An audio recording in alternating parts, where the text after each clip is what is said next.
शिव शिव सांग माने मो जिनु आपण मानकु मु मोर आउ गोटे नुआ मिनी ब्लॉग को स्वागत जणाउछि। सकाळु सकाळु उठी ब्रश करी गाधेई पाधेई बाहरी जाइथिली कॉलेज जीवा। तापरे मो बो मो पई खाइबाको बाडी देथिला। आपण माने देखि पारुथबे एथि सुखुआ राई अछि। सुखुआ राई मोर भारी प्रिय। आपण मानकर प्रिय कि नै आपण निश्चय कमेंट करी जणाई। खाइ सारी कॉलेज बाहरी आसीथिली। मो सांग मते अपेक्षा करिथिला। तापरे मु आसी मो सांग पाखे पहुंची जाइथिली। आमे दुई जण मिसी कॉलेज जाइथिलु। कॉलेज रे पहुंचला परे मो सांग पाखे गोटे नुआ जिंस देखिबाको पाइथिली। आउ सही नुआ जिनसडा थिला आईफोन 18 प्रो मैक्स। केमति आनछ ईएमआई राणी छी आके सब पडुची 4500 टका मोठू नै छी बाकी 3000 टका बने देई नै जांगे। बाप रे नेक्स्ट मंथ दे दिने मासटा किस्ती गला ना हम पूरा भिकारी डेली ठाकुर को दियो जे मु किस्ती जल्दी जल्दी पूरा होई आईफोन ता मो निजर करनी है और पूरा आईफोन ता ठाकुर बार समर। आपरे आपण माने देखि परथबे एई पिलाटी क्लास न करी लुची लुची कोन देखुची। अरे पुआ कहूची देखिला लकु मो संग मन चलथिला चुरसुर झगड़ार कारण बुझी पचारला लकु से माने करथले मुड़ी मिक्सचर पई झगड़ा। को झगड़ाटा को समाधान करी मो मुंडटी बहुत गरम हो जाइथिला। सेति पई आसी जाइथिली मो आइसक्रीम खाइबा। खाइ आसी देखिला लकु मो संग माने करूछनी मुड़ी मिक्सचर फेस्ट कोन मत डाकी न रुह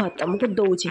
सेति पई मुड़ी मिक्सचर रे मो पुलाए कंचा लंका मिसई गेली। ताको समस्या रे से माने सेई मुड़ी मिक्सचर टिकु खाइ के राग को संभाली पारि नथिले। सेति पई देखि पारुथबे केमती दौड़ी दौड़ी आसी चंदी पानी पीबा। मो बहुत चालाक मो सब पंगा नबाको चेष्टा करबनी। तापरे कॉलेज रु घर को आसी बाहर जाइथिले ट्यूशन। किछि एही परि भाबे आज मोर दिनटी कटिथिला। आपण मानक दिन केमिति कटिछि आपण माने निश्चय मते कमेंट करी जणाइबे। भिडियोटी जदि भलो लागि थाइ तबे लाइक शेयर सब्सक्राइब करबाको भूलिबे नाही।